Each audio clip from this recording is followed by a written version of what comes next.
Alright, next vid. This will never be another live streamer like I Show Speed. Blowing up, this man was one of the most hated content creators. I know, crazy, right? Compared to now. And the stream he goes to... I Show Speed! I want to give a huge shout out to everybody. Ronaldo. Take this. Take it. Take it. Take it.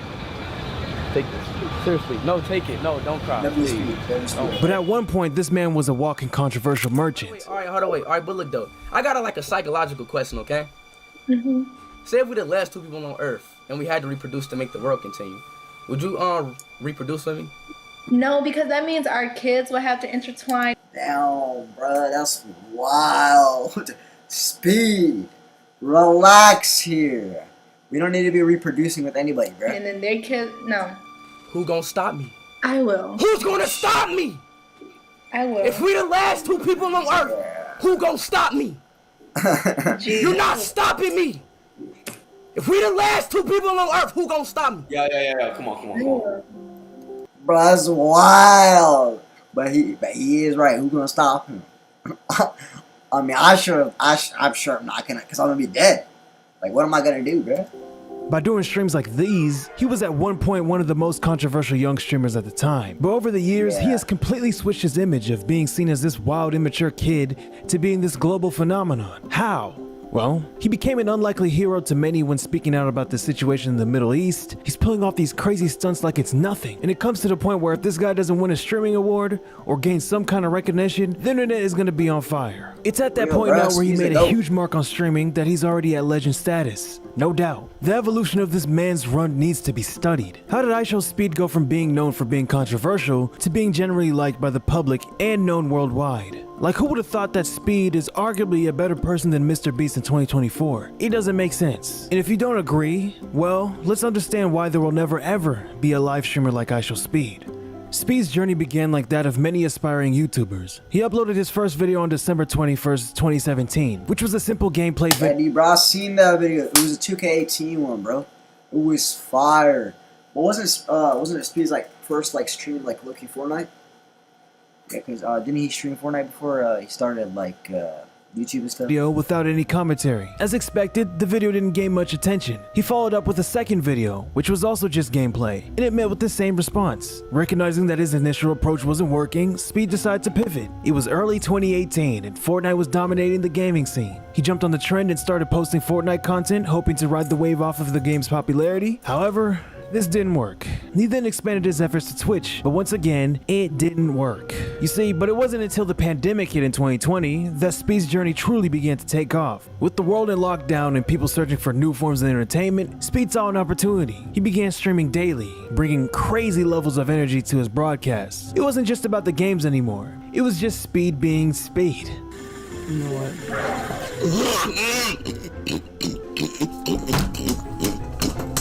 I know, bro. He's crazy as hell.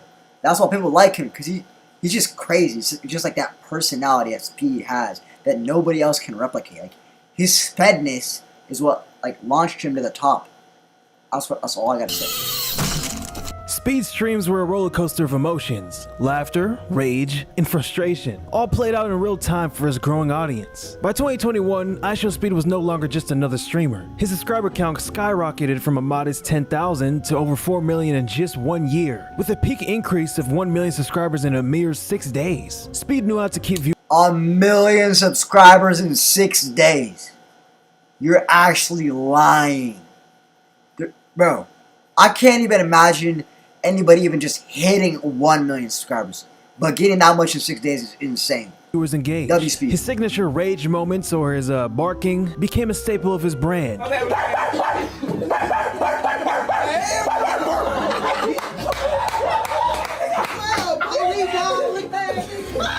These moments, often clipped and shared on TikTok and YouTube, went viral, drawing in millions of new viewers every time he went on stream. But the relationship between Speed and his parents tell a deeper story. While he speaks about his dad with admiration, I love you, Dad. You're my inspiration. Facts. Hearing your son say that will probably make you tear up, dude. Like, if you were a dad and you heard that from your son, and you haven't heard that in a minute, you'd probably be tearing up. Honestly, I have the same reaction as dad. If I'm being for real. That touched me, dude. Speed the JTWXX. go. Thanks, man. Can you say hi, Yas? His tone shifts when it comes to his mom. Not dying. I just built one. I didn't cuss. Yeah, facts. Okay. That's what I'm saying. Like, when you got parents, like, cussing, big no-no, dude. Whenever I'm live personally, I try to avoid cussing. I try to keep it family friendly. Because if somebody comes in, walks in, and they hear me saying that, I'm about to have a bad time. I didn't cuss. Okay, be quiet. Okay.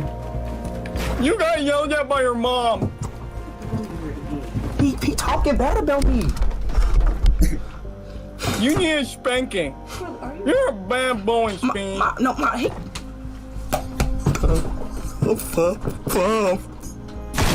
Bye, Speed.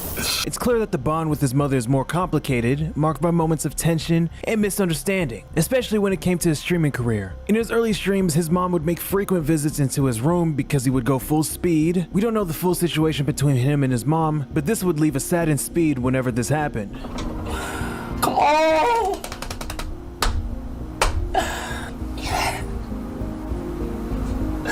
Let's go, bro.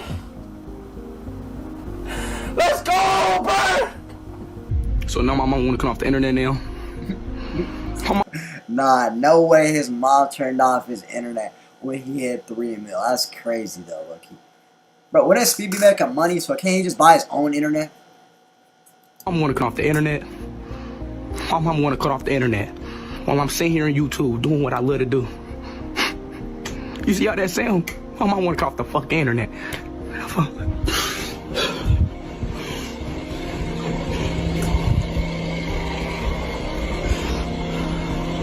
So why you cut off the internet?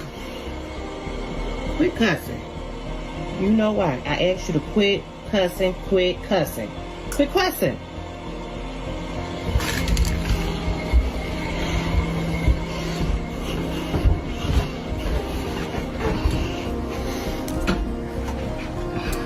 Lucky, that's a good point. Speed's mom just wants the best for him. Speed's mom doesn't want him to, like, cuss, like, be a bad kid. Speed mom, like, he really wants him to be, like, a good kid. Like, it may be hard for people to, like, understand and just look at it. But from that perspective, Speed's making his mom look bad. She's really not the bad guy here.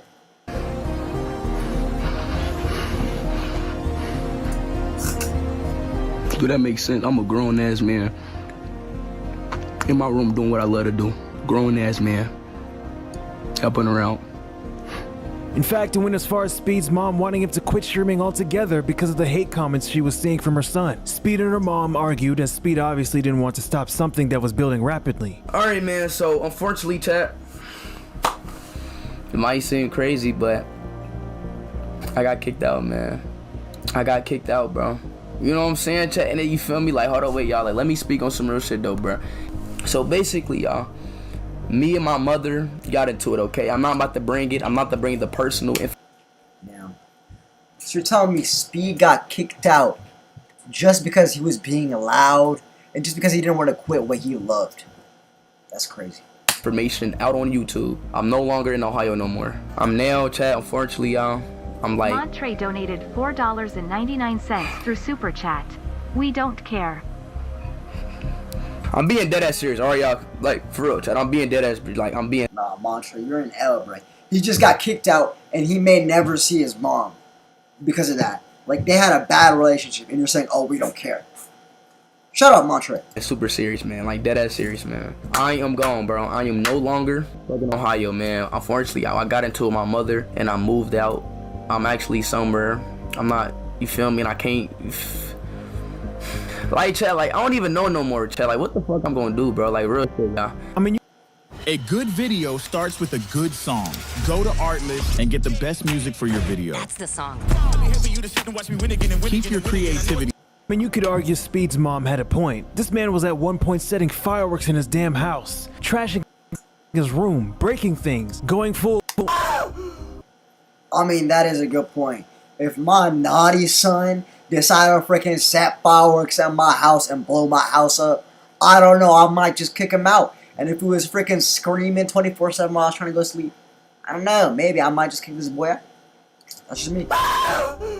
Mode. To mom, it just doesn't make sense how this works because probably the era she was from, not knowing about the streaming stuff, but people like us, we know how, you can become successful with this streaming stuff. He eventually got kicked out and moved in with his dad in Detroit where he would continue streams without the need to hold back from a more chill father. His father also knows a thing or two about content creation because, when I Shall Speed's meat got exposed, his father dropped a track or a diss track on him. So, yeah, cool father, I guess. Damn. No way his own dad dropped a diss track on him. That's actually crazy. I didn't even know that. I guess. You could say Speed moving into Detroit was a blessing in disguise because he had the freedom to do practically whatever he wanted. Speed's big break came when he went to LA in 2021 to live with Aiden Ross for a bit. Aiden Ross is also a streamer, I'm pretty sure you know him. Aiden and Ricegum, a YouTuber, found Speed when he had like 100k subs. Aiden was hesitant to bring Speed to LA because obviously he doesn't trust him. They don't know each other except through online. Obviously, it makes sense. That when I talked about him, I think you were at 100k when I first said that, or 50. I don't know where you were at, something like that. You were averaging like 1,000 viewers. So boom, Ricegum hit you up, and at first like, Rice, I don't want this kid here. He might be fucking weird. I don't know who.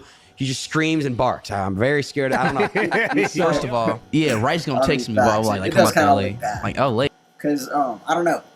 If I were to bring on this crazy guy to my stream, it's probably being Speed. He had 1K views on the average at that time. We both have like combined 5K. We could have a crazy stream, low key. Hey, I'm like. I was good, viewer. What were you at the time like? I was. This is like years ago. So. This was years ago. Like, and my mom's like, hell no. Yeah. I'm like, please, mom. I kept begging her every day. A kid coming out from Ohio, specifically Cincinnati, coming all the way to LA is like, that's not happening. But yeah, I went to LA. I was nervous. I'm nervous. I'm talking about heart beating. I just sit on the screen all day. Never met nobody famous a day in my life. You were in your room and then you streamed. You literally started stream. Yeah. Showed her the room. Then Raymond came in. Then like 30 minutes after, I meet Aiden. The cleanest handshake ever, cleanest bro. handshake. Literally, that was literally our first time. $4.99 through Super Chat. Right now. I literally just went live. I did it. Just went live. At that time, Aiden Ross was already a well-established figure in the streaming world and was known for his ability to draw big names into his streams, especially from the music industry. Aiden was the zesty, charismatic streamer who had a unique ability to keep viewers entertained just like Speed. 2021. Nah, zesty is wild. Ain't no way bro caught him zesty, bro. I mean, I guess Aiden's like a little crazy, right? But he ain't all that, bruh. Like, he goofy, I won't lie. He ain't a little free, bruh. He do be acting a little free, though. One was Prime Aiden, let's put it like that. In many ways, Speed became Aiden's sidekick during this period. Aiden provided the platform, the audience, and the structure, while Speed brought the chaos and the energy. Viewers loved the chemistry between Aiden's provocative humor and Speed's unfiltered energy, which often led to viral moments. For Speed, this collaboration was crucial. Being associated with Aiden gave him access to a much larger audience and allowed him to showcase his style to a broader viewer base. Their streams became must-watch content. This is also the era when the Ash Cash clip happened. As Speed's popularity grew, the dynamics began to shift. He started to pull in numbers that matched Aiden Ross. People weren't just tuning in to see the Aiden Ross and Speed duo, they were showing up for Speed also. The more Speed grew, the more he started to step out of Aiden's shadow, becoming less of a sidekick and more of a leading figure in the streaming world. I Shall Speed made it. But Speed was mainly known in the United States. He needed to expand his reach. That opportunity came during a random stream when a viewer asked him about his favorite football player. Speed's answer: Cristiano Ronaldo. Oh, like Braden, dude. Braden's the guy who really kickstarted Speed's career. Cause this guy, I'm telling you, if it weren't for Braden, I don't think he would have met Ronaldo. I don't think he would have even reacted, or he would have even been happy. Or I don't even know, bruh. Speed would not have been where he was today without Braden. I'm just saying that. It quickly became a viral moment, Ronaldo being the most followed person on Instagram with a massive global fan base. Oh, and of course a superstar football athlete. He is the perfect celeb for Speed to associate himself with. Football, or soccer as it's known in the US, is the most popular sport globally. Ronaldo gained over 30 million subscribers on YouTube in less than a month, passing I Shall Speed's half a decade of hard-earned live streaming just like that. So could you say Speed is leeching off of Ronaldo? Nah, maybe. But it's smart though, even if Speed is unaware of how much this helped his brand. No, he's aware, trust me. Exactly, bro. Leeching off a popular figure is a hack. I'm telling you, dude. whenever I react to like guys like I Should Speed or Ryan's World, I be getting hella views. Like, I don't even blame Speed. I'd do the same thing, if I'm being honest. Speed tapped into a vast global fan base. His iconic Sue chant, I don't know if I'm saying that wrong or right, I don't know. Bro, why he pregnant? Dude, what they do to him? No, bro. I'm sorry. That's Anyway, my it's a nod Speed. to Ronaldo's famous goal celebration. It's instantly recognizable to football fans everywhere. In a way, this chant wasn't just a random outburst. It was an accidental and low-key, the best move to create a connection with the international audience that might not have otherwise discovered his content. Speed didn't stop at aligning himself with Ronaldo. He began to shift his content to focus more on football in general. This included playing FIFA, discussing football. I feel like the main thing that expanded Speed's like global audience reach was like the tours, like the Europe tour, the Southeast Asia tour, like the South America tour. Then he went to Morocco. That's what really helped him like go global. Matches with other people and making provocative statements about football stars like Messi. Stop! Bro, stop putting Messi, bro. Stop putting Messi in my clips, dog. Stop putting. Wait, cause didn't he gain like 4 million subscribers in like the span of like a couple of days because of like the Southeast Asia tour? I don't want to see this. Bro, no. I keep asking before. I'm not signing your Messi kid, bro. This kid right here. So you know I don't like Messi, right? I don't know you don't like him. I know you like Ronaldo, but you can appreciate Messi being good as well, right? Hey, you know what? Messi, like, really might... Messi is bad, bro. He sucks. Ronaldo is better, and I stand by that till I die. Ronaldo's better than Ronaldo's better than Messi at all times, bro. You cannot tell me that Messi is better than Ronaldo. Who has more goals? Who has more trophies? I get Ronaldo didn't win the World Cup, but that doesn't mean he sucks. He's literally better. The worst football player in the world. Don't ever show me that kid, man. What is wrong with you? What you doing here? What is you doing here? Talk to me. What is you doing here? Let's go, baby. Hey, Speed, I like Ronaldo too, but that's a little too far, buddy. That's a little fruity, I'm a little loud, it's a little zesty. You better not nut tap him too, bro. If you do, that's what. The controversy surrounding his statements, such as calling Messi the worst football player in the world, while praising Ronaldo, wasn't just for shock value. It was a move to engage fans who are passionate about the sport and their favorite players. Listen, the power of football as a global unifier cannot be understated, and Speed's ability to leverage this is a clear indicator of his understanding of global culture. He was able to break out of the US and appeal to audiences in Europe, South America, Africa, and Asia. These are continents where football is more than just a sport. It's a way of life. Like, look at this clip when Speed was in a controversial place when a fake Ronaldo showed up for this crypto scam. Welcome.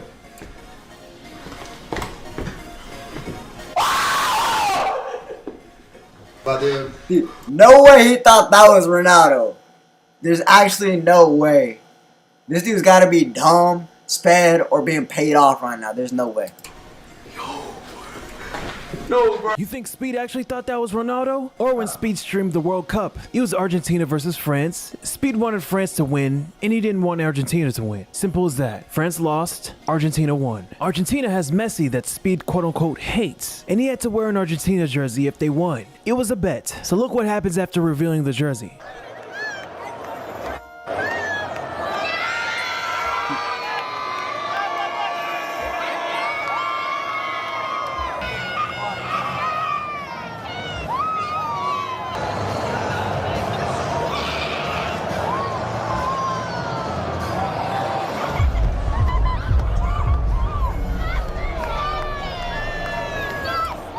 He trashes it. You might not think that's a big deal, but to a lot of football fans, it is. Some random old man from Argentina commented on Speed's video and said this. Wait, hold on. Old man from Argentina commented on Speed's video and said this. I always watch your videos, and this is the first time I've seen this whole video. And I just now see that first you insulted Messi, second you stepped on Argentina's shirt, and third you ripped it in the face of some Argentinians. That's provocation to all Argentinians. Try to hire more bodyguards because when the Argentinian hooligans see you, they're going to kill you. Ripping an Argentinian shirt is like challenging a gangster, a drug dealer, or a mafia. You've gotten yourself into big trouble. Wow. Yeah. It gets like that in might be football, y'all. controversial, bro. Speed's ability to go beyond language barriers has been a crucial factor in his global success. Despite speaking English, which is not the first language for much of the world, Speed has still managed to build a big international audience. How though? One of the most effective ways Speed has overcome the language barrier is through his use of visual and physical humor. His exaggerated reactions and over-the-top antics don't require translation to be understood. Laughter is a universal language. For example, when you watch a random clip of this, Hey, what's good, bruh? What's good to all y'all just tuning in now? We reacting to This Will Never End by another live streamer like Speed.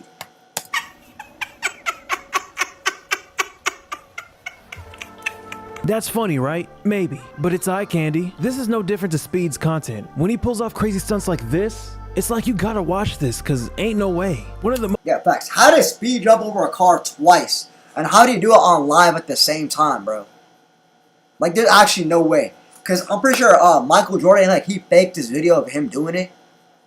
And, like, Speed did it for, like, real. Because, like, the camera angle, like, if you turned it around, you could see that that was real. And you had to have that precise timing within tenths of a second to hit that jump. most interesting things about Speed is how his online persona and who he really is have blended together so much that it's hard to tell if he's being himself or not. When you watch him on camera, you can see he's definitely playing things up. His reactions are bigger, his behavior is crazier, but at the same time, it doesn't feel fake. It feels like he's just being himself, only with the volume turned up just a little bit, or maybe max, I don't know. As he's gotten older and more experienced in making content, we've seen him start to take on more serious roles. Take for example his recent support for the Free Palestine movement shows that he's aware of what's happening in the world and that he's using his platform to bring attention to important issues. While Speed is mostly known for making people laugh and doing wild stuff, moments like this show that he understands the influence he has and isn't afraid to use it to raise awareness. And that, my friends, is why there will never ever be a live streamer like Speed. His mix of raw energy, authenticity, and the willingness to step outside of just being an entertainer makes him unique. Hey bro, Speed, bro. Speed the go for real, bro. I'm about to subscribe. channel. Alright, next video. How greed destroyed this kid's life. According to Forbes, Ryan's World took home approximately $30 million in 2023, making him the highest paid YouTuber of the year, right behind Mr. Beast. But here's the most interesting part.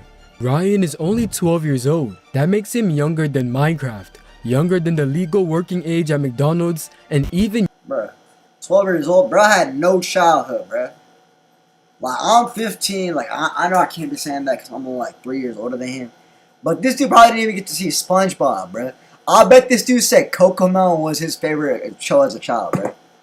Can you imagine having Cocomelon as your favorite show as a child, bruh? You had no childhood, bruh. SpongeBob, what's that one on the show? Frick, bro, I don't remember, bruh. Younger than YouTube itself. Earning $30 million in just 1 year is impressive for anyone, let alone someone who hasn't even fully started his life yet. But here's the real question. At what cost? Wait, what? How much money did he make? Hold on a second. $30 million downloads and even younger than YouTube itself. Earning $30 million in just 1 year. $30 million in a year? And he ain't even 12, bruh. I mean, he ain't even like 13, bruh. Ain't no way. Bruh, sign me up. I'm about to do some kids content. I will do some kids content if it's paying that much, bro. Is impressive for anyone, let alone someone who hasn't even fully started his life yet. But here's the real question. At what cost? Ryan's parents are slowly becoming his biggest enemies, and the consequences of that could haunt him for the rest of his life. The early, shady signs have been there for years, but now they're impossible to ignore. One of the first questions people ask is, how could a 3-year-old demand a YouTube channel? I think what would... Not yet, for real. Like, how could he ask, like, be a person, like, on a YouTube channel? Because here's the thing. You gotta have the cognitive function in the mental awareness to understand, like, how YouTube works, like, how money works. And, like, he's too young to understand all these. Like, maybe when I was, like, 10, I could understand, like, what a YouTube channel, like, kind of grasp it. But, like, the age when I really started, like, getting into YouTube was, like, 14. Was special is that he wanted his own YouTube channel. Yeah. And you have a lot of parents who, like, come on, pushing their kids out there. Now, while this seems questionable at first, since he was so young, industrial automation, tailored for your business. From manufacturing processes to packaging operations. But Ryan's parents do have an explanation. If you don't know, both are immigrants from Japan and Vietnam. They originally started uploading videos just to show their relatives back home how Ryan spent his daily life. But by 2014, the channel exploded. The videos were pulling in over 1 billion views and suddenly— 1 billion views. Okay, for a quick second. Let's just imagine how much money he would make off the ad revenue. That's probably like $10 million in ad revenue right there. Ryan wasn't just another kid. He was a star, a brand, a business. And unfortunately, that's when greed started to creep in. Seeing Ryan's success, his parents made a big decision. They both quit their well-paying jobs to focus on building the brand. It was very early on, and when I voiced my idea of leaving the company as a— Bro, let the man speak. Let Ryan speak. Let him speak for once. Let him tell y'all how he feels. You shouldn't be speaking for him. I'm done with kids being taken advantage of and not getting a single penny for it. I feel like it's not right. It's wrong. It really is. At the end of the day, that's wrong. Structural engineer and creating the studio, a lot of my bosses were concerned. Ryan's mom even left her career as a chemistry teacher. Why? Well, it's not hard to guess. They've admitted that the YouTube channel was already making more than both of their salaries combined. At the time, it was way beyond our salary. So it was already there while you guys were balancing it with your jobs. Correct. What we made in 1 month was way more than I could have made in a whole year. So even that was the risk we're willing to take because... But that was just the beginning. What started as a simple YouTube channel quickly transformed into a massive business venture. Ryan's dad went on to establish Sunlight Entertainment. Oh, with like the Toy Surprise eggs like they would be selling? Like the Ryan's Toy Surprise eggs. Y'all know what I'm talking about? We know I go to Kroger. Y'all see them things, bro? How much money does he make off that is my question. Because I heard his net worth's like $100 million. So they got to be making a production company based in Houston, Texas. It handled everything from filming to animations, gaming, and tour reviews. Soon enough, millions upon millions of dollars were pouring in. Not just from YouTube, but from merchandise, toy sales, and even animated videos. However, the real money came from collaborations with major retail. Yo, chat, listen. Would y'all go down the level of doing toy review money if y'all were getting on toy reviews as probably whatever age, 15? Would y'all go down to that level to get that money? If y'all would be guaranteed to be paid $10 million and all you had to do was just a couple toy reviews, maybe 300 every single year, would y'all do that? Me personally, I'm doing that.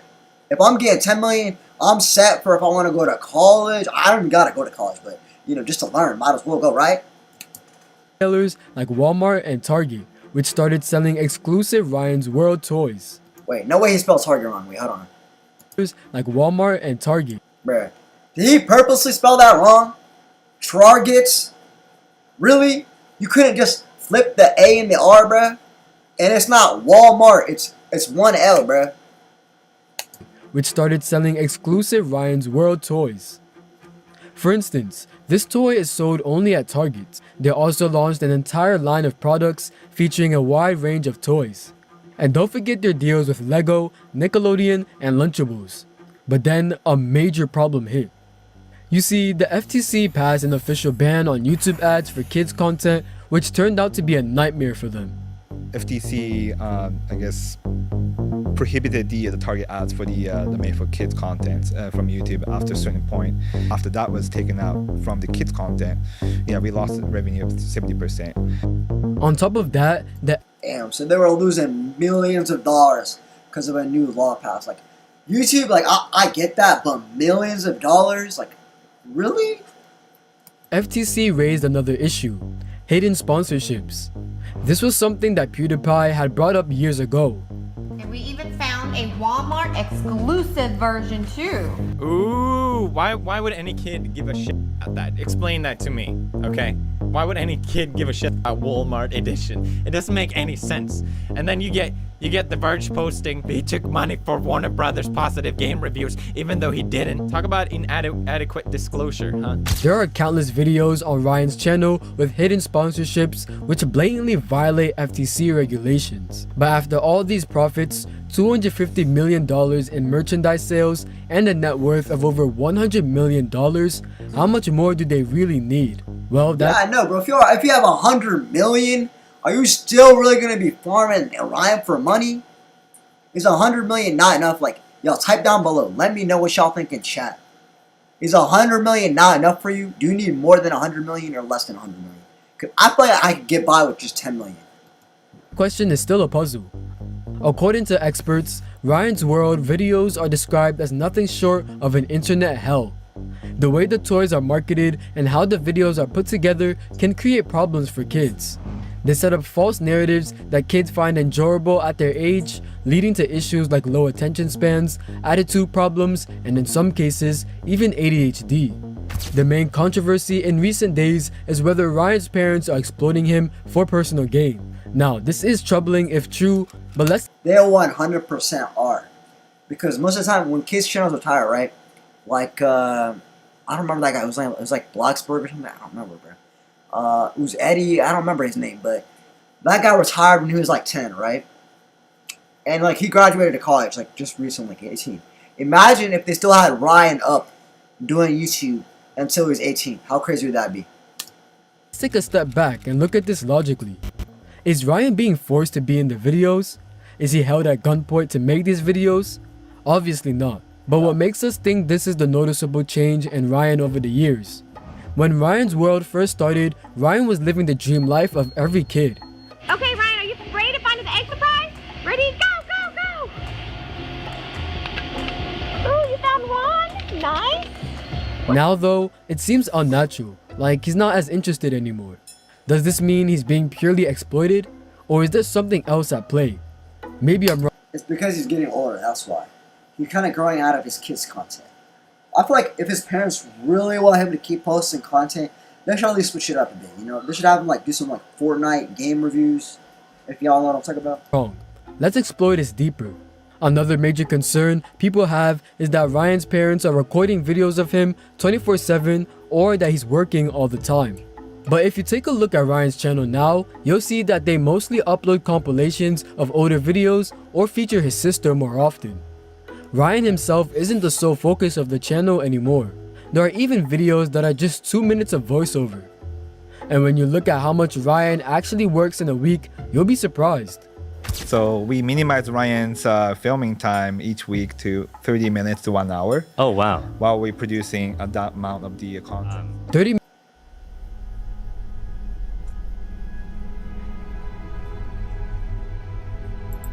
minutes to 1 hour of work per week is nothing compared to what they are making. Besides, Ryan doesn't need to worry about scripting, editing, or any other production work. Sounds like a good deal for me, and I'm making bang, getting to play whatever game I want, getting to buy whatever games I want. No, I don't. Bro, I just got like a bad news. How about y'all? But personally, that does not sound like a bad deal to me. To just work for 1 hour a week and get to buy whatever I want, get whatever I want, have a PlayStation 5, PC, whatever I want at my fingertips like that. So, is the workload really that extreme? Again, maybe I'm wrong. Now, let's move on to the final and probably most important point. How much of all this does Ryan actually get to keep?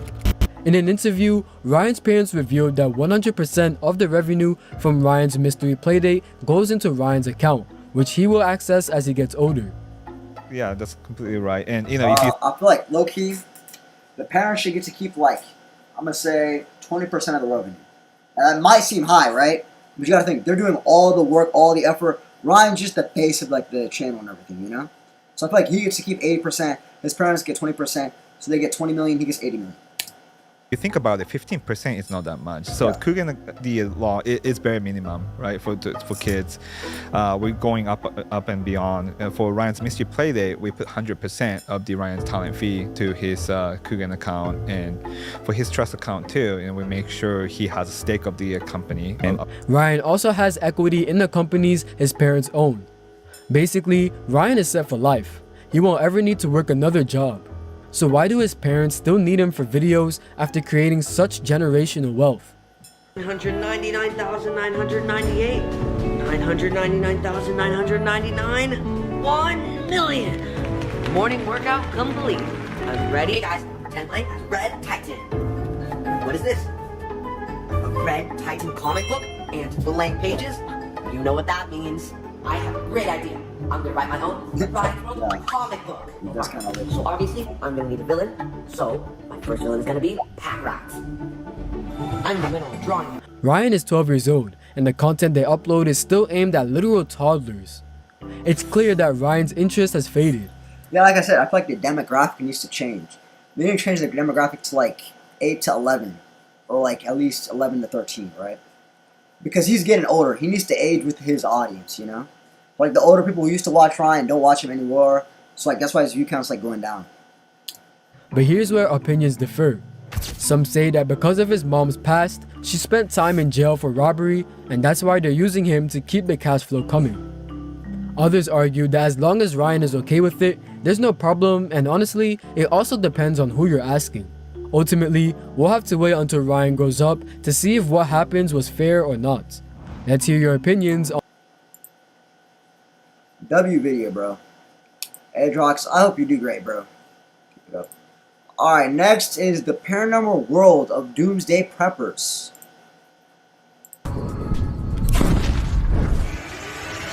Welcome back to the Papa Meat channel. How you doing? How you doing? Come on and sit on down because today, my friends, the end is finally here. Oh, we're talking about Doomsday. But most importantly, we're talking about the people who prep for those Doomsday. Doomsday Preppers! When survival's the goal, it's into the spider hole. Man, it's cozy in here. Ah, another interesting facet of the world of people who are preparing for the end. People who want to be prepared for when shit hits the fan. But there's a lot of crazy stuff happening in the world right now. Inflation. The worst thing that's happening is inflation. How about monkeypox? Well, I mean, one of the good things that's kind of happened recently is gas prices have gone down, right? Because I remember, I don't personally have a car or nothing because, you know, I'm broke and I'm not even 16 yet. But like, I remember when I used to go like a gas station and stuff when my dad would fill up the cars, it was like gas was like $3.10, right? Back in the day, it was like $2. That's like a $1.10 increase. And that might not seem like a lot, right? But you got to think, you're filling up like probably 10, 20 gallons. It's like extra $20 every single trip that you got to pay. And you got to think, at that age, you're probably not making a lot of money. Maybe even potentially World War III. Whoa. Pretty much what I'm trying to get at is the world is going to end. We're all gonna die! I'm kidding, we're gonna be fine right now. Maybe, I don't know. Maybe by the time I post this, we're all dead. I don't know, I can't tell you. Not a future. Not a fortune teller. But thank God there's one group of people out there who can circumvent all of these horrible things that are happening. So today I just wanted to take a deep dive down into the rabbit hole of people who are going to survive the apocalypse. There's a group of people that are here to kind of show us the way. And of course, I'm talking about Doomsday Preppers. Here's to the end of the world. Let's go. Now, we need to realize that these Doomsday Preppers are rational, but albeit paranoid people. A lot of people ask, why? Why? Why? Well, because with how the world's doing right now, I think it's good that people want to be prepared or safe whenever, like, you know, as you said, shiz hits the fan. I'm not going to cuss because, you know, we're family friendly out here, but it's likely event. People have said that within the next 100 years, something's going to happen. Something big is going to happen. Like a volcano might erupt. There might be nuclear war. Like, I would be scared too if that was me. Save 50,000 cans of corn in your cellar. Well, you never know when shit's going to hit the fan. But preparing for disasters is not a crazy thing. I'll be honest, I think it's downright smart. I'm from the Midwest where there's tornadoes left and right. Facts, but low-key, if there's like a nuclear war, bro, I'm just gonna let the bomb hit me, dude. Like, how am I gonna escape? Like, let's say the alarms go off, 10 minutes to get out of the area. You have 10 minutes to escape. Now, like, you know, you gotta get like 200 miles away. How realistically are you getting 200 miles away from where you are right now? Like, it's not happening. I'm just gonna accept it. I'm gonna hop on a long call with my mom or meet her in person, give her a hug, and say goodbye. Because I'm not getting out of there. odds just sending little twisters to come greet your house and throw it into the air. And it's nice to feel like, you know what, we got a little provisions just in case something bad happens. Is there a flood? Is my electricity gonna go out? When I lived in Texas, I was without power for like 2 weeks, and it was brutal. I did not prepare for that at all. Wish I would have. That would have been a much easier experience. When I was sitting in Texas and there was the deep freeze, I watched Amadeus, I think 6 times on my phone. If anything happens, I'm gonna blow my brains out. Like if the world ends, I will not survive. Just take me, God. When something bad happens, you want to make sure that you have the right tools to be prepared. If a natural disaster strikes, like earthquakes, tornadoes, and tsunamis, you want to make sure you have the basic necessities, like food, water, flashlights, and power. There comes a separation, my friends, where people are a lightning storm and being paranoid that the collapse of civilization is right at our doorstep, right? That's it. That's a leap. I'm preparing my family for the imminent collapse of the United States economy.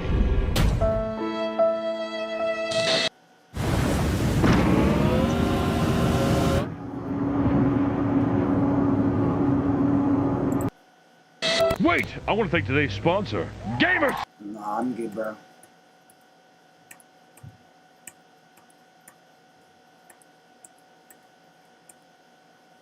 It wasn't? No.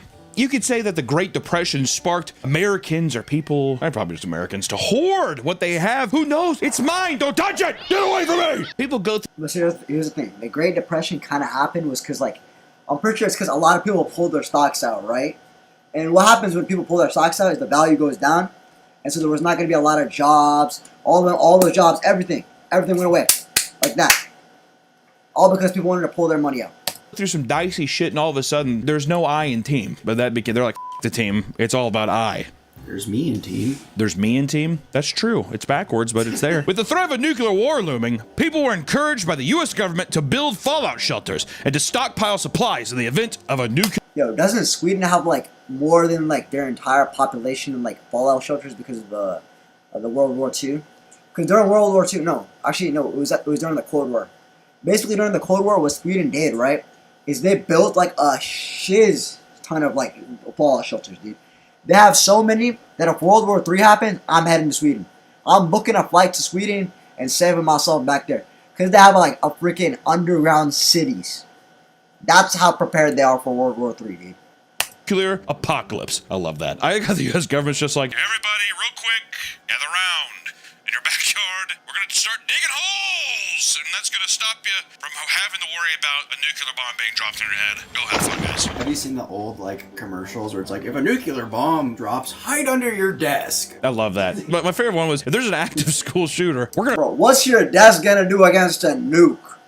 Realistically, bro. Whoever told you that's stupid, bro. Turn off the lights and hide under our desk. He's like, nobody's home in here. All right, well, these lights are off. I'm probably not going to go in there. But you also have religious reasons, right? For example, the Church of the Latter-day Saints believe that the end times are nigh since the dawn of their religion. So they encourage their followers to have 3 to 12 months of supplies at all times. When it comes to doomsday prepping, the goal is to have enough supplies to last you a few months inside your bunker when the world goes to shit. AKA when shit hits the fan. We watch Doomsday. Also, some of the more richer people, they have self-sustaining bunkers.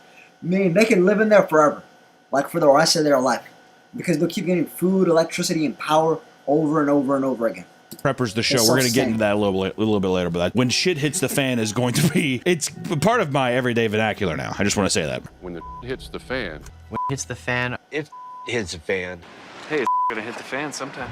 It hits the fan in 5 years, I'll probably be okay. If you can survive in your little bunker while everyone else is fighting for resources outside, then within a few months, 90% of the population will die out, and you can emerge from your bunker as a goddamn survivor. Which we've already seen some of this, ladies and gentlemen. Does anyone remember toilet paper? Does anyone remember toilet paper during the pandemic? Hello? As soon as shit starts hitting the fan, people hoard stuff like motherfuckers. I had the worst food poisoning. I tried making some chicken at home, did not cook all the way through, and I had horrible diarrhea. So it's that kind of pain in your asshole where it feels like chapped lips. I didn't even know the pandemic was that big of a deal at the time. This is before, I mean, I really knew what was going on. I went to the store when I went to the aisle and like every single piece of toilet paper was gone. That's when I knew. I've experienced stuff before where people raid grocery stores and stuff and you're like, they left all the bottles of water, but they took all the goddamn Tang. Something's going on here. Okay. The thing about being a doomsday prepper is that it is a beautiful spectrum. On one side, you have rational people. On the other side, you have mentally deranged people. So you have rational people who are like, hey, it might night storm. It'd be nice to have some Duracell batteries, some flashlights, and some water. And there's some people who are like, if you come near me, I'm going to kill you.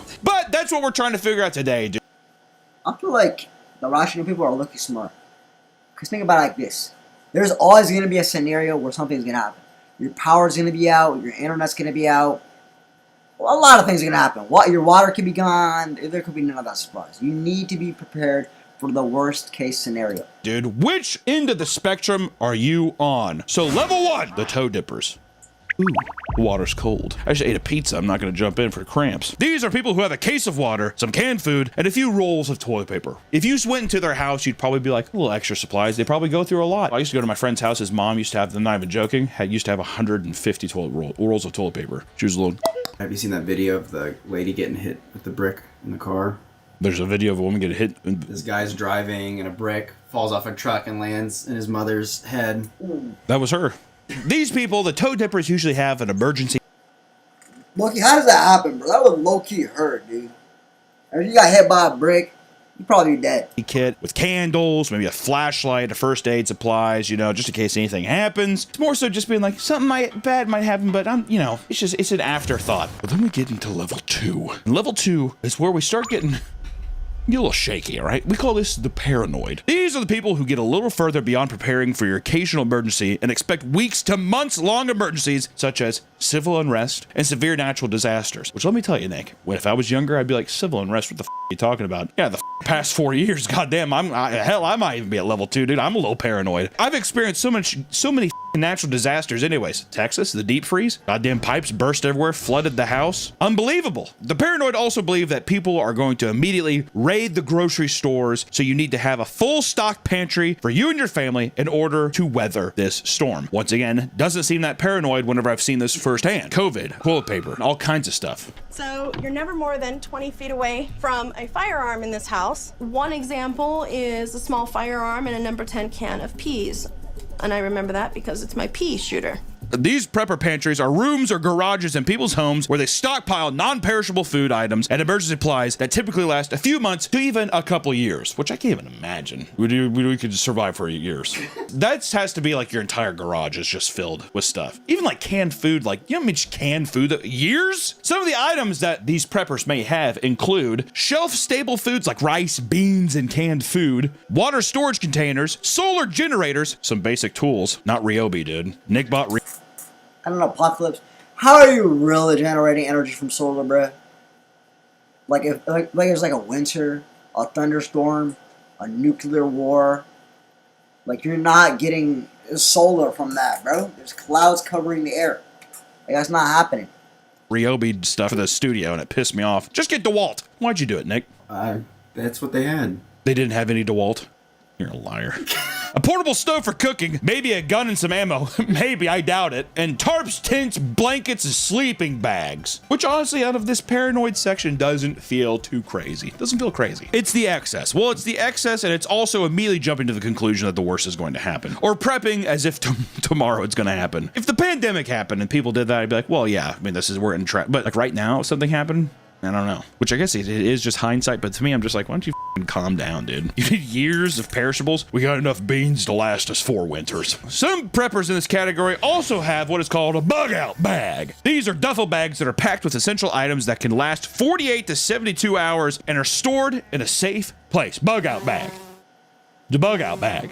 Most people call it. Yeah, like if you gotta go outside, you got 72 hours worth of stuff, so like you could live out there for 3 days, you can come back to your shelter. Bug out pack, but I just refer to it as a survival pack. There are birds and ducks and things, and if I had to, potentially I could catch some meat for dinner with my sling. Which you call it a bug out bag because if something hits the fan, you want you to get a bug out bag, get out. Need something for my bug out bag. Bug out bag, gotta have it.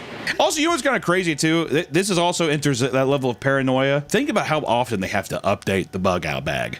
These beans are no good. We gotta update the bug out bag. If an emergency requires you to leave your house, aka bug out, then you can quickly and easily grab your bag and head to your new destination. We're here at Walmart. I've got $100 for my $100 survival kit Walmart challenge. $100 survival kit Walmart challenge. That does not feel that hard. For $100 at Walmart, you You kidding me? He's like, I was able to pick up 2 guns, a fishing pole, and enough perishables to last us 4 autumns. The way she jolted out of that thing, goddamn, dude. Did her dirty with the edit there, though. She's like trying to turn and like smile and be like, this is what I got, and he's just like, cut that.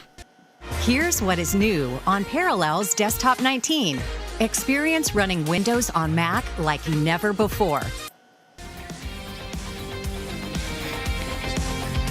And similarly, there are get home bags that preppers have in their cars that contain enough supplies to get them safely home. I got Okay, so we got the get home bags, we got the get out bags, and then we got the safety bunker shelters.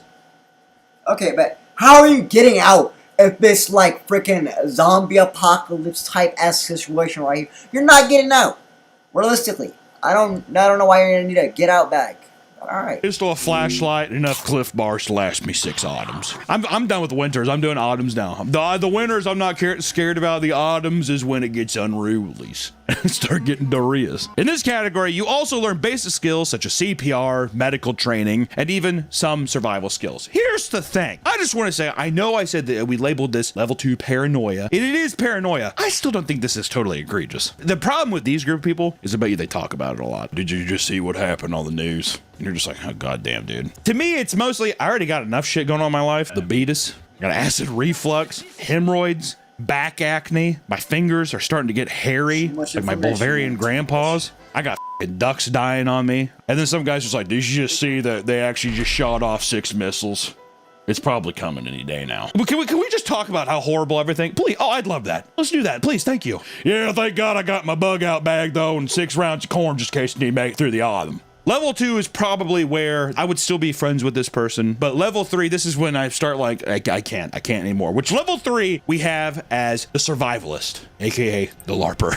This category is for the extreme preppers who have swallowed the doomsday pill. These are people that are preparing and sometimes even hoping for the collapse of civilization, government tyranny, and apocalyptic events such as nuclear war, global pandemic, and even an hoping is crazy. I would not want to hope for a collapse of civilization. Because then it'd be so much harder to get the basic needs. Like, you don't understand how easy life is right now. Like, when you just get food just straight from the grocery store, that's all you need to do. You don't even gotta go out hunting for it. Like, imagine how hard that would be. Impact. Oh, please, God, please hurl that rock at our Earth. Please, God. At this level of prepper, you're basically fully committed to the idea that the world is ending, and you are so deeply entrenched in the philosophy that this is now your identity as a person. There is even a dedicated show all about doomsday preppers showing off the crazy lengths that people will go to prepare. Yo, chat, should we watch that next? Hold on, bro. I'm gonna show something real quick.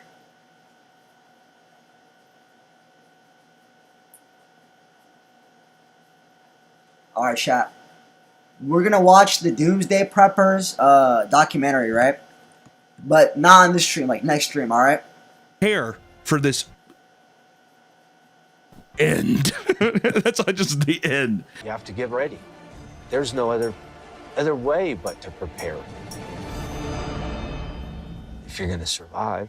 No longer are you storing canned greens and rice in your pantry. Rice? What are you talking about? Rice and canned beans in your garage? Realistically, I really don't think apocalypse is coming soon. Realistically, with how our society's built, I think we're chilling. I don't know about you, but level 3 guys, a little cuckoo. You got soft hands, sweetheart. I've been prepping since I was 6 years old. There's kids down here who are prepping since. Oh, I know there's kids. I feel bad for these. You know, it kind of reminds me of like a cult, like a religious cult, a little bit. You know what I mean? You ever see like a kid dressed up in like a like suit? He's like, oh God, he's an awesome God, he reigns. I'm like, that motherfucker didn't stand a chance, dude. You know what I mean? It's like if you're older and you're just like, dude, I just love getting the gospel out. It just creeps me out, dude. When I see little kids and they're just like, I can't wait to go to heaven. But instead of, you know, your little cupcake factory that you were in before, now you're investing thousands of dollars into prepper-specific brands that can last years. Thousands of dollars. You're really going to waste that much money on the off chance that something happens. On the off chance that something happens, I am just going to accept it. I will let myself be unalived by the forces around me. such as our good old friend Jim Baker. Remember Jim Baker? Love Jim Baker's food buckets. Yeah, sure. If I'm rich, I'll have like a doomsday bunker. Yeah, if I'm a multi-millionaire, I'll have my own doomsday bunker safe. Like, you know what I'm saying? This is I wouldn't be Mexican talking about food that real life Mexicans approve of.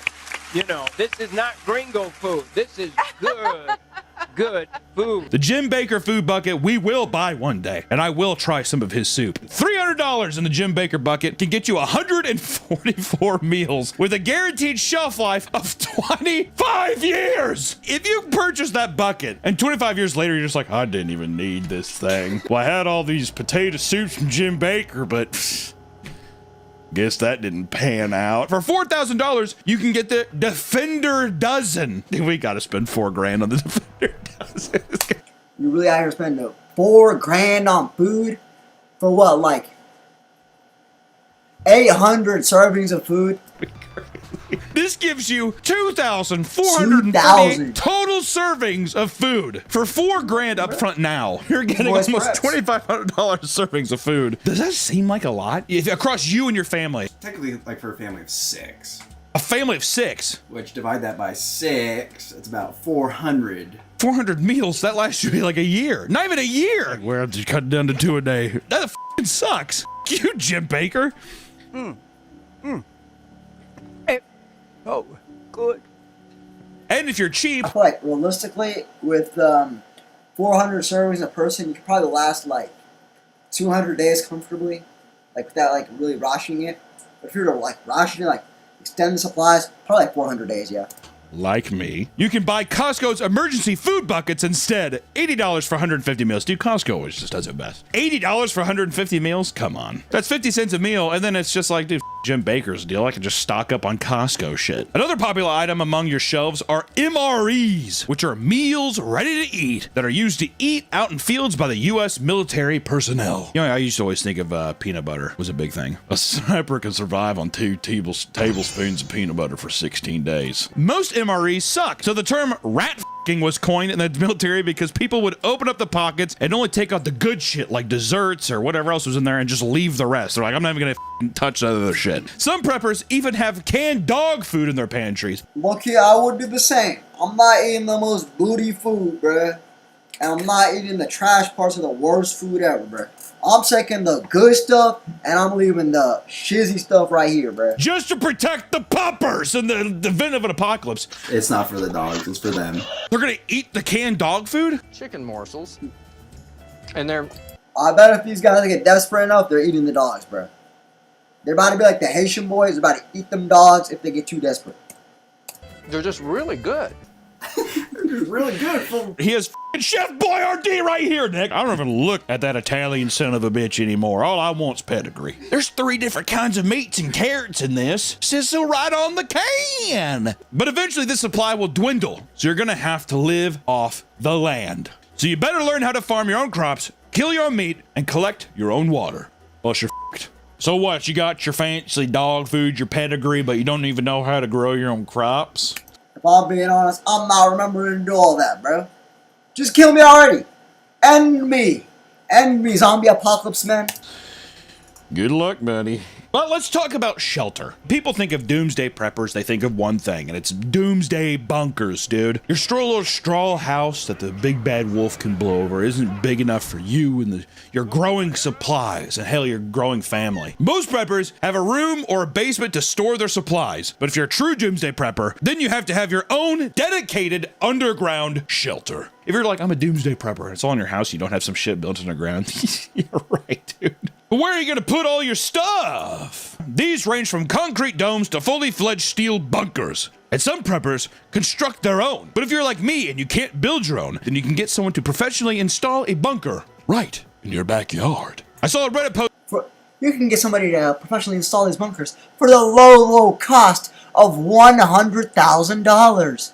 You know, and if you get our buy 2 get 1 free deal, you can spend $5 million and you will get 1 for free.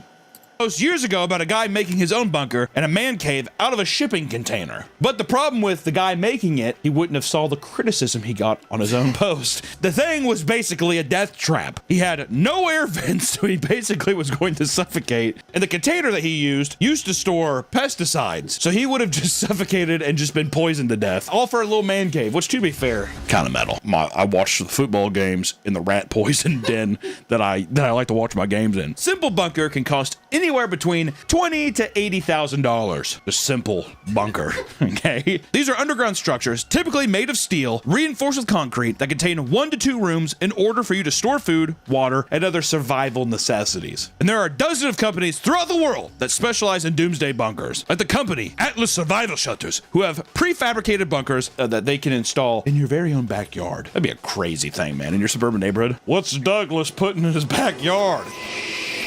They have a wide variety of options to choose from, ranging from a simple 5x7 design to a 6,000 square foot military complex. This looks like the f***ing Fallout game. I was just wondering because military ranging from a simple $35,999. Not a bad deal, honestly. I would take that. 5x7 design to a 6,000 square foot military complex. This looks like the f***ing Fallout game. I was just wondering because it looks like 7 families interconnected their yard with a giant metal structure system. All the people are like, I have to finish writing this paper. I'm swamped. Just get Grammarly. It's free. Can it help with what I wrote last night? Grammarly will catch all those spelling and grammar errors. I don't think it was me. Or there are even nuclear silo condos. In the state of Kansas, a company is renovating Cold War era nuclear missile silos into condos. It's actually kind of sick. The Survival Condo Project is a luxury bunker development designed to provide— Wait, didn't Mr. Beast go over there for like his 100 days stranded in like a bunker video? provide safety and comfort in the event of catastrophe. Well, just because we're surviving doesn't mean we can't look good while doing it. These silos can hold up to 75 people and have over 20,000 square feet of floor space per silo. They span 200 feet underground with 15 floors. The facility has a shared pool, gym, bar and lounge, and a custom theater, a library, classrooms, medical center, and, you need the last one, a command center. Also, not to mention, there's Wi-Fi. Wow, we're gonna have Wi-Fi in the apocalypse. Let's go! When the world does end, you better believe all of our beautiful internet companies who love us will keep that shit running forever. That even when Earth is gone, those fiber cables are gonna be working, all right? If you're interested in owning one of the spaces, the project features a few unit options. For 1.5 million buckaroos, you can buy half a floor condo. Not too bad. For only, what, $1.5 million? Chump change. Chump change. This gets you 900 square feet of living space, 1 or 2 beds, a kitchen, and a TV in every entry. It's a lot of TVs. You're welcome. Or, for $3 million, you can get the full floor. That's about a little over 1,800 square feet, 3 bedrooms, 2 baths, then a kitchen, a great room, and a dining room. But if you're like me, then you might want to go for the $4.5 million package, which can get you 3,600 square feet condo on 2 goddamn floors. You can even pay for a custom build complex ranging anywhere from 50,000 square feet to 300,000. Did you want to live in a legit... Dang, bro. I want to live in a mansion, bro. Get the 300,000 one. I would like to order a $300,000 bunker. And make sure it's the size of a mansion and nobody else is allowed. Military base factor. You okay, just making sure. You could build this out to be your own specification. You can modify it however you want to your tailored apocalypse experience. I think that seems pretty cool. You can have a giant pool, an arcade room, a theater, a full gym, and a conference room are just some of the examples of the spaces you can get built. I like the conference room. What meeting are you having? The meeting of the minds. Well, the world has ended. What next? Thank God we have this inquisitive conference room to think in. Let's access the internet. Appears the internet is down. Even better example is the $18 million bunker house in Las Vegas, Nevada. This bad boy is 15,000 square feet, and it has 5 bedrooms, 6 bathrooms, a dance floor, yeah, a barbecue, yeah, a pool, a 4-hole golf course, 2 hot tubs, a sauna, a bar, lighting systems that can simulate sunlight and twinkly stars, artificial trees, fake rocks, and hand-painted murals simulating the outside world, a 1,000-gallon water tank, a cryogenic capsule that can hold up to 5 human heads and 4 bodies. Not to mention it has... Yo, how did they figure out that it could hold 5 human heads?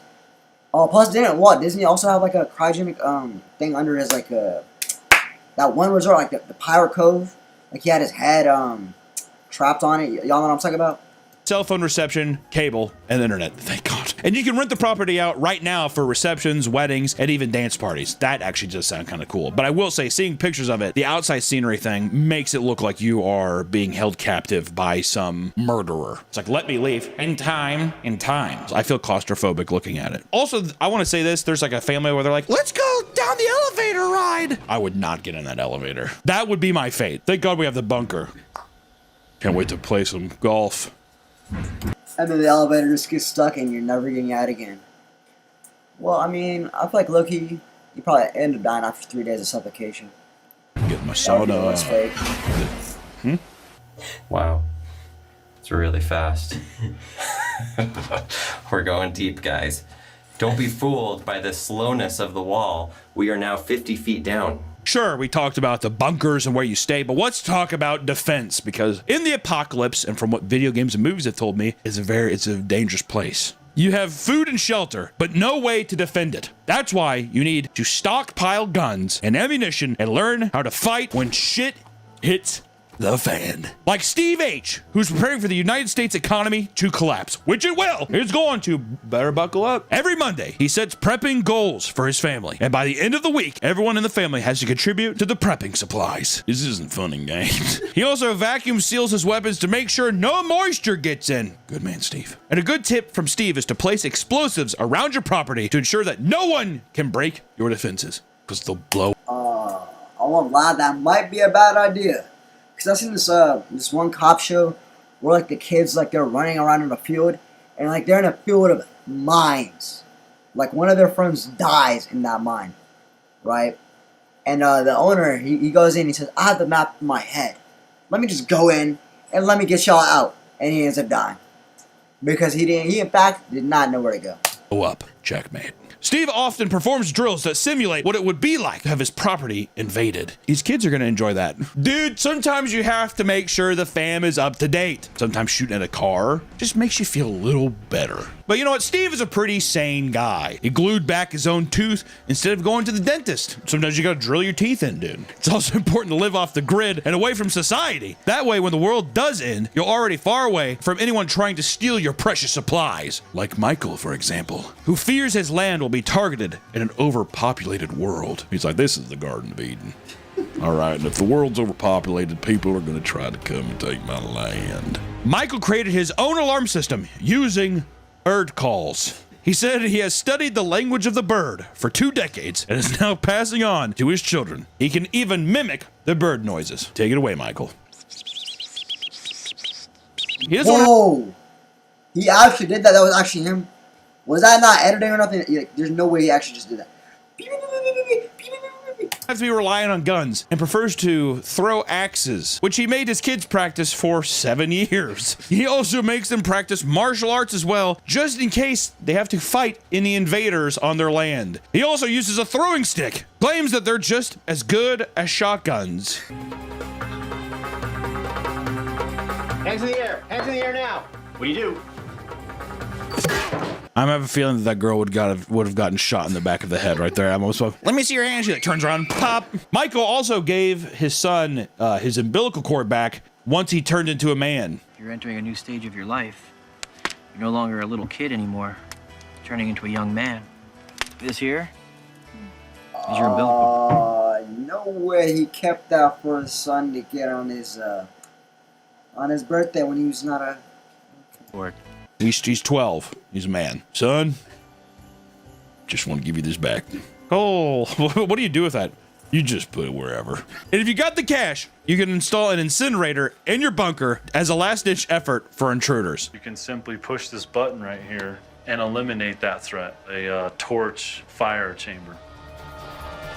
Just burn them down. Or run a homemade device that turns water into fire. This is an incinerator room. And also, we're able to turn water into fire. Did I mention that already? I feel like I'd just rather build a castle. But sometimes I believe with these doomsday preppers, as goofy as they may seem, I think that sometimes it goes a little too far. Controversial opinion. Sometimes prepping for the end can lead to tragedy. Survivalist named Peter Keller feared that the world was going to end. So for 8 years, he worked on a secret bunker he dubbed Camp Keller, which could be confusing because of Helen Keller's fame. In one of his journals, he had sketches of a bunker with notes on how he wanted a laboratory space to study viruses. This is some Resident Evil shit. Then in 2012, when the bunker was complete, Peter killed his wife and 18-year-old daughter, set his house on fire in order to live in the bunker. I'm laughing because of how shocking that is, all right? That's not me.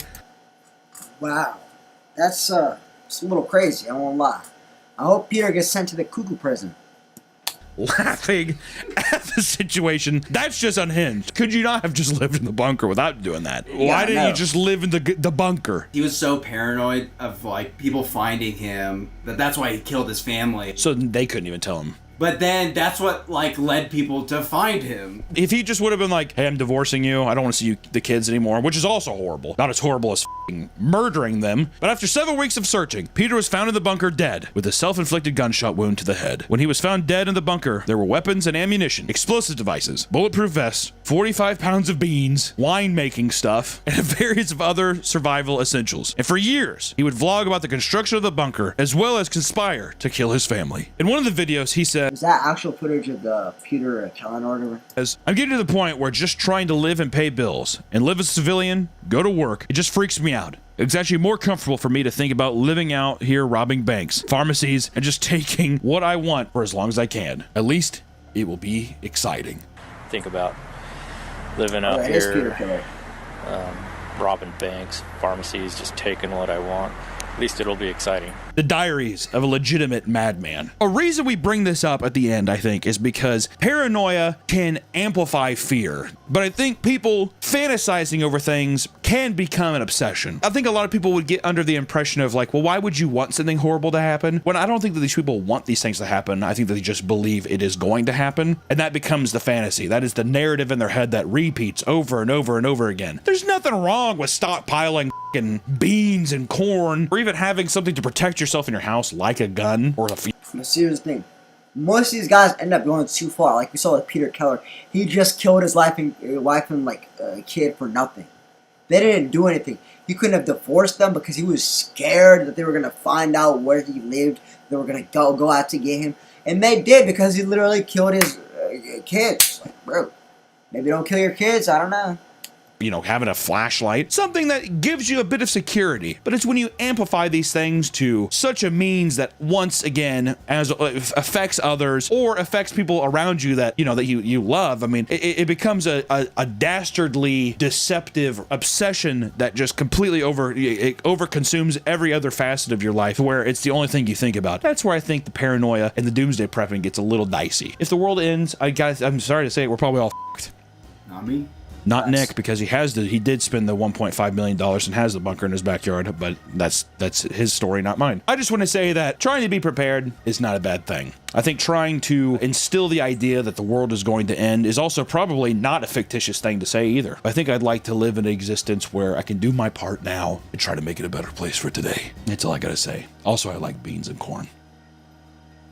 So that's our video today on Doomsday Preppers. Are you a Doomsday Prepper? Hopefully the world doesn't explode so you guys can see this video. We'll see you next time. Alright.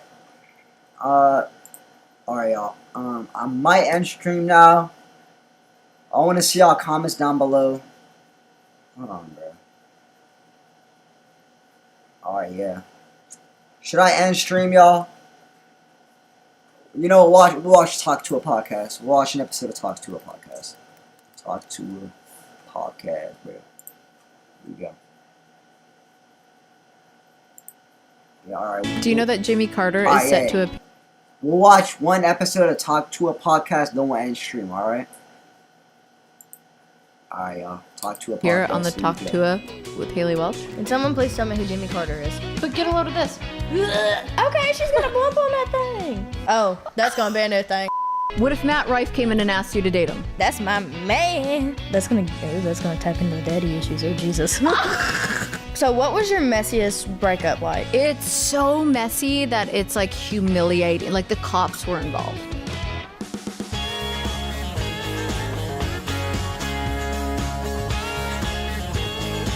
Dude, I was literally dying of cringe just watching that part right there. But you know what? We'll try to get through this. I'll see how long I can last. I'm really excited about my new merch, and if you want some for yourself, go to shop.better.app. And one more time, shop.better. Ain't no way people buying her merch, bro. Bro, are people actually buying her merch? No way. App. Hello there, and welcome to episode 3 of Talk to Her. I'm Haley. And I'm Chelsea. And our special guest of the day, come on in here, girl. Our girl, Caitlin Bristow. Hey. How are you guys? We're good. Wine, How right? are you? Heck yeah, you got your cup over there, don't you? Oh my gosh. Ew, I saw water first. Water? Yeah. Ew. Nobody, fish have sex in that. We don't drink that. That's a good way to put it. I learned. What? Okay, we know that, but what made you come to that conclusion? Like, okay, that's obvious, but you didn't have to say that. I learned many things from working in a restaurant, and it's all the like cheesy one-liners that guys would use, and they're like, "Oh, I don't want that. Fish have sex in that." And I was like, "Well, I'm going to recycle that one." Wait, you used to work in a restaurant too? Yes, 11 years I worked in the restaurant biz, which is how I came to have a love for wine, because I had to teach servers about wine knowledge. So now I'm like, it's called research and development. What kind of restaurant did you work in? It was like, I can't compare it to anything in America. Bro, who even is this host, bro? Loki, they brought the most random host on to the random podcast, Talk to Her. Canada. And it was basically like a high-end Chili's. If you came to my table and you served me food, I'd be hitting on you the whole time. Oh, yeah. You would? Yeah. Really? I definitely would be. Oh, were you like a server or a bartender? Both. I had to do server, bartender, and then go into management, which I had no business doing because I was probably just drinking wine out of one of these. Fair enough. We got you a little gift. Wait, you did? We did. Loki, if I'm being honest, bro, the guest host sounds like the most intelligent, least brain-rotted person here. I was about to just tell you how proud I am of you. I'm so proud of you. I love you. I get hot to a merch? Oh, yeah, you do. Shit. Wait till you read the shirt. You got to read the shirt. Okay. Alright, Alan. I want you to hit them weights. I want you to freaking bench 200 pounds, Alan. That's light for you, bro. 1, 2, 3.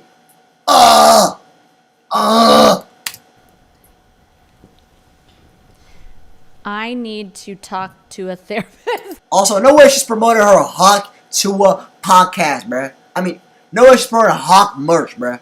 Who out here buying Hawk to a merch? Y'all chat, are y'all buying Hawk to a merch from her? Like, be honest, bruh.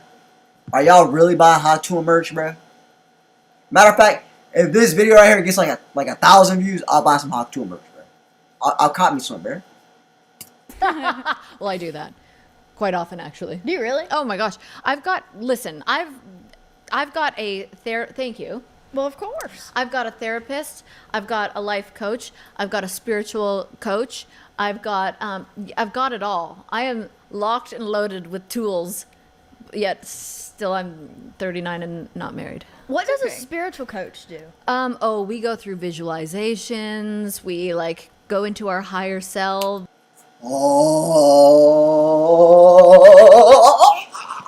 That's practically what they're doing, bro.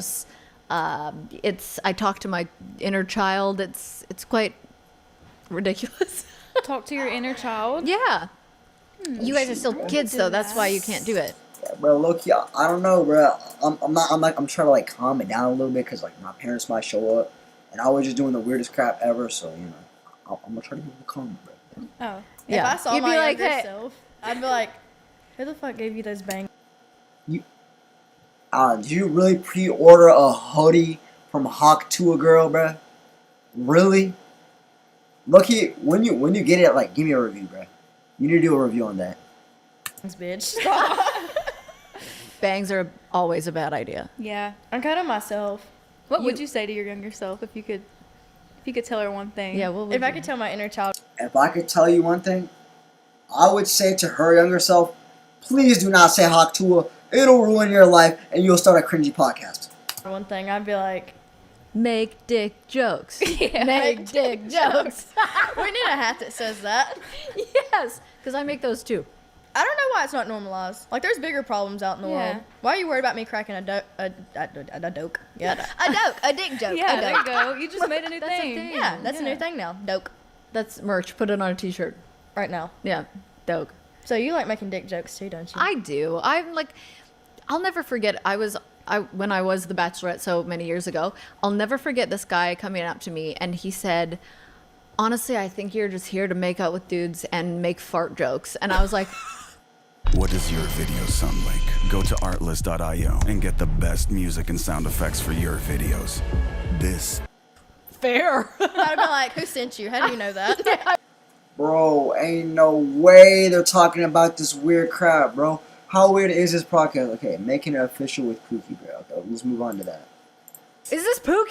It's Pookie. Shut the heck up. That's my man. No, it is. That is my man. Officially. What if Matt Rife came in and asked you to date him? I feel bad for you, Nat Wright, bro. I hope you have a good day, but you better have to Haktua spit on that thing, dude. Would he be your ex-man? Oh, shit. You're putting me on the spot here. I'm sorry. I love you, Matt, but I'm going to kick your ass to the curb. I'm sold with my answer. Tell her about the plans that he had for you Sunday. No, I can't. He plans. Can I say it? Yes. It's not bad. It's not. This is why I just talked about editing. We can edit this out later. Are you talking about Mr. Pinky?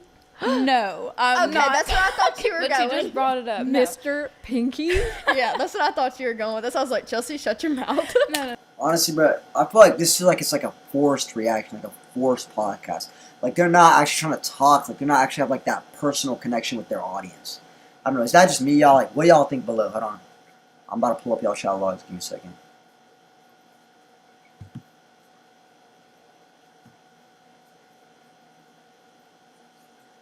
I'm not doing a fan review. How many times do I have to tell y'all I cannot find fan nowhere, bro? I'm 15. Where am I going to find fan, bro? If this video right here gets like 100 likes, I'll try fan, bro. I will try fan. No. So we were planning on going. Introduce me to Mr. Pinky. I want to know. No. As a matter of fact, that just ruined my whole day, bro. I'm done. I'm done with Hot Tube, dude. Alright. Next is going to be SNL reaction. Alan, I know you're about to love this one, dude. You're about to pull up Instagram. You're about to do some SNL reactions, dude. You're about to react to Alan's SNL. Yeah. My Wi-Fi. Yep. My Wi-Fi is bugging, dude. I have the worst Wi-Fi in history, dude. Y'all, I'm sorry because my Mac is so stupid, dude. It doesn't work when I want it to. Stupid piece of crap, dude. I can't, dude. I literally can't even if I want to. Okay. Oh, never mind. Well, now I guess history wants me to go back to talk to it, dude. Oh my god, I could sit here. Okay, so this weekend we were gonna go out of town, and he was like, "Oh dang, I wish you weren't going out of town. I was gonna ask you to be my girlfriend and take me on a date." And I I was was like, like, "You're not "Sir." supposed to say that, though." Yeah, sir, you still have time. I'm kind of glad he did though, because now I can like prepare myself for it. Because I would be like, "Oh, Alright, y'all, I'm can I ending get back to stream, you bro. about 3 days, you know."